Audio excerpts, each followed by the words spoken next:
Hey everyone, I hope you've had the most amazing day ever. Beautiful Sunshine Coast here. Definitely had an amazing day here. I want to talk about today a way of eating versus a diet. Now, for those of you who are new to my space, my name is Christina. I'm a naturopath, herbalist, life coach, and carnivore. And this is where I share about carnivore and all things health.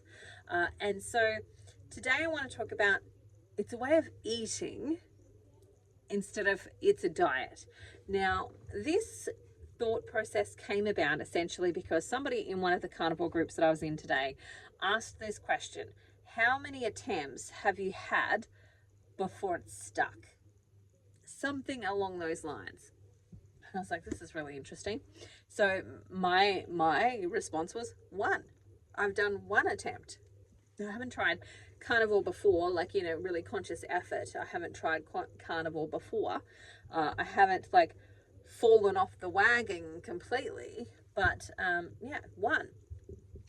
And so their response back to me was, what? In 10 months? Never? Congratulations. And I was like, what do you mean?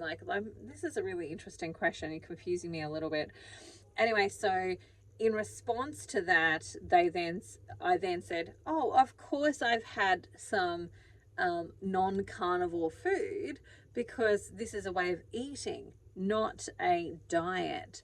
And what I mean by that is, you guys, if you've been here for a while, you'll know on Christmas Day, I chose to have pavlova.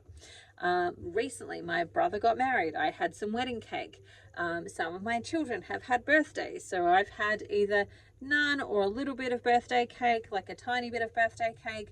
But it's a rare thing. It's, and this is what I was explaining to this person today, was that it's mostly been a conscious choice that I've decided to have the thing. It's rarely that I accidentally have something because I just don't have anything. That has happened on occasion, but it's very rare that that's actually the case. And it's been a meal or a part of a meal versus the whole day. Because what they were explaining was that they've done 28 days and now they fell off the wagon, and so they're going to give themselves one more day and then they're going to get back on. And I'm like, this is a really interesting thought process, because for me, I haven't really had weeks off the diet. I've had a meal off the diet, that's not carnivore. And I have definitely received repercussions from that. Definitely there's been issues from when I have done those things, and my body tells me and it gives me the feedback and the information that wasn't a good thing. That's how I learned that, when I eat something that's got sugar in it, it usually gives me sugar cravings for about 14 days. And it takes me that long of now I have to do it hard for 14 days versus if I just didn't eat that thing in the first place. And my perspective on this is that it's all learning. The thing around this is that, for me, I look at this as a way of eating. I look at this as a lifestyle versus a diet. So a diet generally has an end and a start date. I start on Monday, I'm going for 30 days or until I reach this weight. And then once I've reached that weight, I'll get off the diet or whatever that is.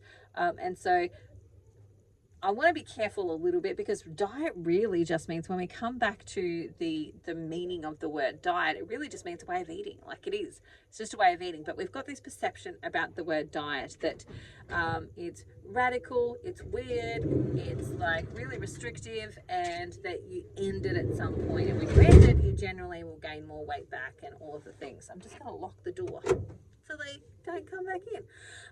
Welcome to my life. Again, if you're new to my space, I have 7 children. We are traveling Australia, which is why I'm in my car office working. And if you book an appointment, this is likely where you're going to see me, in the car office. So what I want to say about that is, we have gained some weirdness around the term diet, but diet really just means the way that you eat. And when we're talking about a diet, it just means the way that we eat. But I specifically am trying to get people into the mindset of, this is the way we eat, because I don't envisage going off carnivore. I may move into hyper carnivore or ketovore, but I don't envisage ever completely leaving this space. Now, again, I fantasize maybe one day that I could be hyper carnivore or I could be ketovore, so that maybe I could have some berries and cream. Like, maybe. But I actually don't know. I actually don't know. At this moment in time, from my lived experience from the last 10 months, my guess is I probably can't. But who knows what's going to happen in the future, and how that might work out, because blood glucose wise, that's all sort of really starting to resolve itself. I do have some insulin resistance that I need to resolve. I still have 40 kilos of weight to lose, etc., etc. So you know, there are some things that are keeping me on track, but the sugar addiction, it will depend on how I go as a sugar addict when I get to that point. And that's the other interesting thing. Is one of the things that I'm thinking about in regards to my hypercarnivore, or not my hypercarnivore, my hyperinsulinemia challenge at the moment with my Quest participants. I'm curious to see that if we resolve insulin resistance, does that carb craving sugar monster, does it actually just go away? Like, can you have a little bit of sweetness here and there and it not actually drive you mentally crazy like it does for me? And where you're constantly thinking about how to get the sweet in. Is that because we're insulin resistant? And is it because, and this is the other thing too, is that when you are insulin resistant, you are essentially, and you're not eating carbohydrates, so you've got a low carb diet or a zero carb diet, then you essentially are a no fuel based person. Like, carbs aren't your fuel in the sense of what you're eating, and fat isn't your fuel because you're not converting fat into ketones, so it's not fueling you. So you don't have any fuel drivers at that point. Your body is going to make some glucose so that you do have energy and you can move forward, but it generally is going to make that glucose more out of protein rather than it is the fat. And so you end up, you know, with this like energy deficiency issue going on until you resolve the actual insulin resistance. And so that too makes you really crave carbohydrates. Like, you just are like fixated on, I need to eat carbohydrates, because your body's crying out for a simple form of fuel. And if you're not turning fat into ketones, you don't have one. And so I'm interested to see if that's all going to change too. Side note, back to the way of eating, is when I think about a way of eating versus a diet, or you know, a diet, right? When I think about that, and this is what I was trying to explain to this person, is that you are radically changing the way that you eat and how you do life. When you're going from, if you see carnivore as not just I'm going to do it for 12 weeks and see how I go and whatever, if you see it as a lifestyle and you see it as an active choice that you're making to live this way, then it doesn't have to be perfect. You don't have to bash yourself up and beat yourself up because it's not perfect all of the time. You're not going to get as much of the results that you want as quickly as you want to get them, but the idea is that generally start moving in that direction. The other thing that I want to say here is that for me, inevitably what will happen, and this is what I talk about in my carnivore support group, is that inevitably what will happen is at some point you'll fail, you'll fall, you'll stumble off, you'll have something for all sorts of different reasons. And it's in that moment that we actually have the greatest gold. It's not that you've actually failed. Like, there really is no fail unless you fail to learn something from it. And as long as you're actually learning something from it, you have not failed. You are just learning. And I think that that's the problem for many people mentally, is that they've had this mentality of like, oops, I've slipped. Well, now I've gone and blown the diet, and I might as well just keep going or take a few days off or blah, blah, blah, blah, blah, versus, oh, well, this is a lifestyle and I'm learning lessons and I'm learning strategies and I'm changing my behavior and I'm changing my habits and I'm learning to do it all differently. And you can have more grace for yourself. You can actually unpack, well, why did I do that? What was happening? So, for example, you might have done it because you hadn't actually packed food and you were rushing around this morning to get kids ready and do all the things. And then suddenly you find yourself out and you go, oh God, I'm actually really, really hungry. And somebody offers you something to eat in that moment. and you're actually really hungry and you know you're not going to get anything for a while and the temptation is much higher, and so you accept. What did you learn? Well, one, I need to maybe do some better planning on those days. How can I prepare myself so that I've got something? Or could I fast that day? Could I have something in the car? Like, I always have a can of sardines in here somewhere. Like, my real question is, am I hungry enough to eat sardines? And if I'm not, then I'm not really hungry. So, you know, there's always a can of sardines in my car. There's always some jerky in my car. There's always something here that I usually keep on hand to eat, because I am not the mother archetype. I do not prepare super well. I'm fly by the seat of your pants girl. And so what I do is try and make sure that I've got the things in my car already to fly by the seat of my pants. And so maybe it's planning better. And that's the lesson that you learn. Okay, great. On Tuesdays, we do this activity and it's a big rush. I need to make sure that I've got stuff in the car, or I pack a lunch before I go, or I make sure that I eat before I go, all of that type of stuff. It's learning. And that's what's happening, is that you're starting to learn. The same with, like, you know, when you have birthdays and when you have like weddings and when you have whatever, you know, part of it is making a choice. Do I want to participate in the wedding cake or the birthday cake or the meal or whatever is actually happening? Do I want to just, like, you know, make it about the people and not make it about the food and just do the best that I can while I'm there, or just enjoy and let it be what it is, and then the next day I'm going to, like, get back on or the next day I'm just going to wake up and have bacon and eggs and get myself back into order. Like, you can make those choices. You're an adult. But the other part of that is making a conscious choice versus an accidental one. So, for example, you've left yourself hungry, you go down the street and you walk past your favorite bakery that has custard tarts in it, and you succumb to the custard tart. You can bash yourself up, and that's what you would do if you're on a diet. Or you can go, actually, I'm looking at changing the way I eat, and this is a way of eating. I'm looking at changing my lifestyle, and this is a way of eating. So I need a new strategy for this, and maybe I need to unpack emotionally what was going on there. Like, what is it with me and custard tarts? Like, what's there? Is there something there? And actually, really interestingly, one of the things that I find with my group participants is that inevitably everybody falls at some point. Inevitably something will happen. And that, again, for me is like, yes, great, fantastic. Now we have some gold to work with.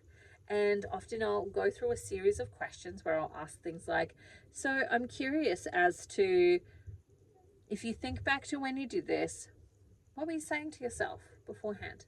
What were the messages that you were giving yourself? What was going on in your life beforehand?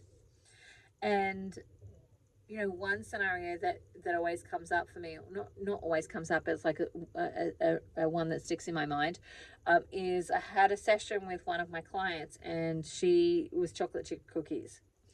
And it was that she was feeling particularly down, and there was chocolate chip cookies in her house, because she still had, like, you know, she had non-carnivore people living in her house, so there was other food around.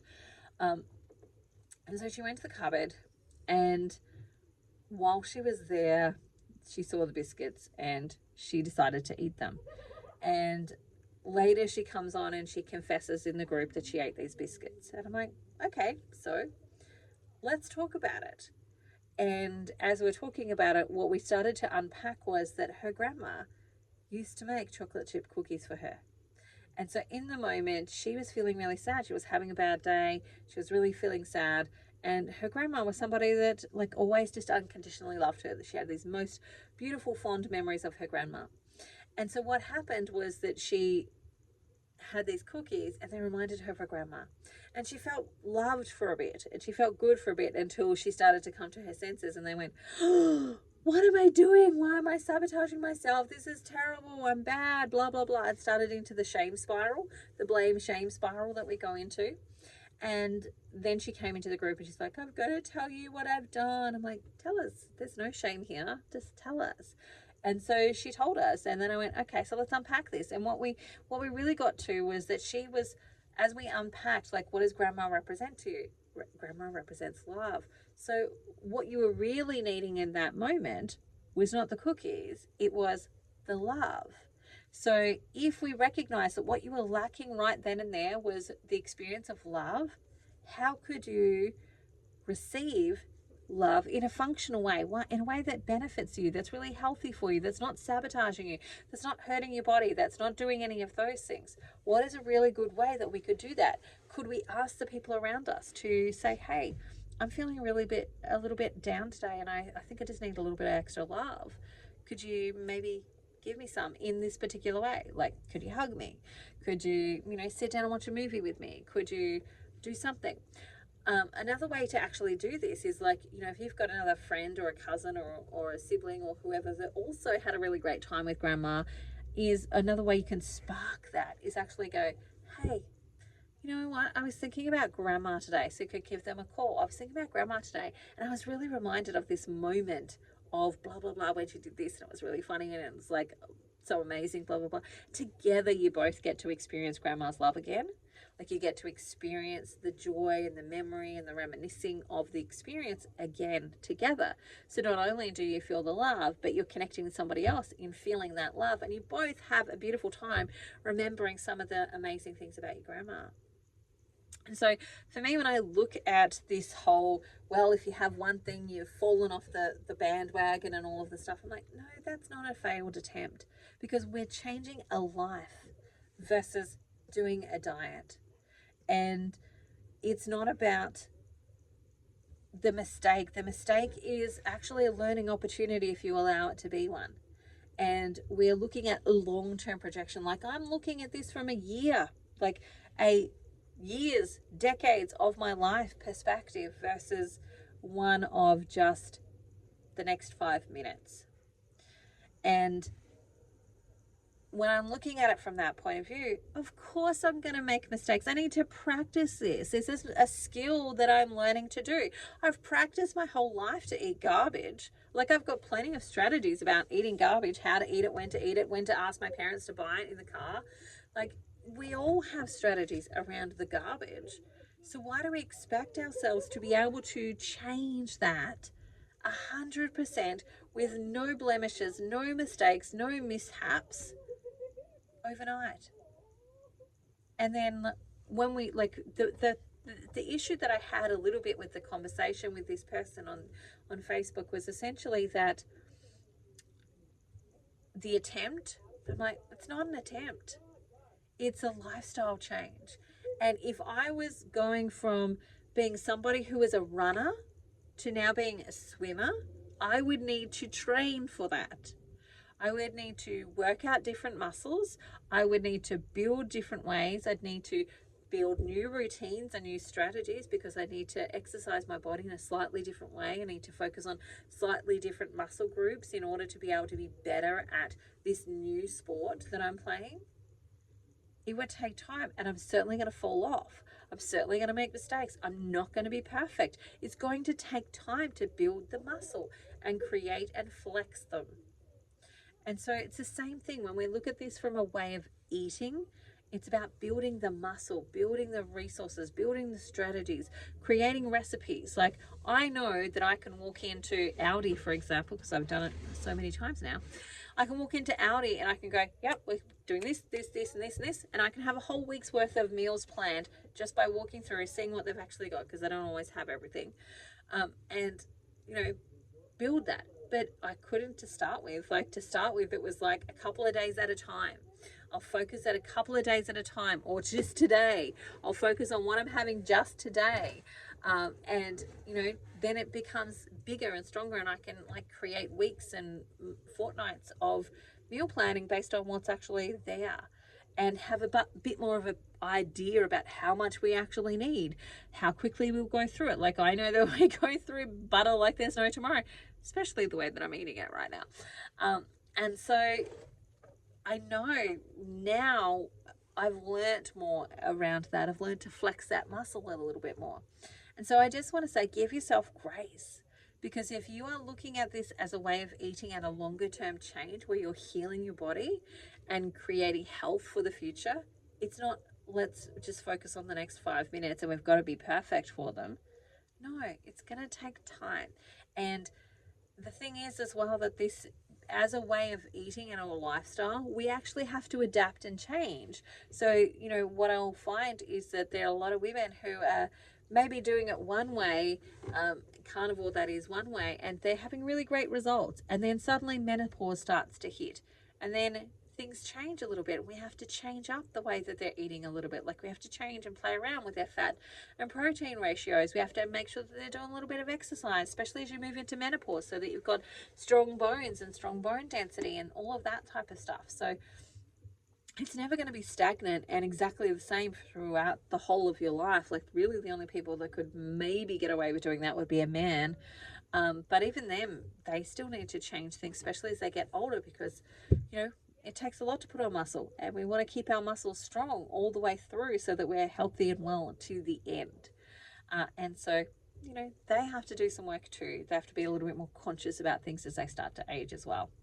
So there's my little comments today. It's a way of eating, not just a diet, and give yourself some grace. Be loving, kind, and generous to yourself. You're doing a massive transition, a massive change, and every time you choose to eat the thing that's good for you, you're doing some benefit for your body.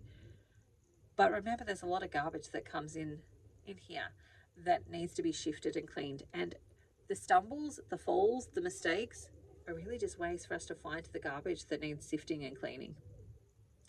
All right, that's it for me today. If you want to book an appointment, let me know. Put it in the comments below. If you have any questions, pop them below. I'd love to come and answer them. And if you are a carnivore and would like to be on Conversations with Carnivore, let me know as well, because I'm looking for guests. Otherwise, bye for now, and I hope you have the most amazing day ever. See you later.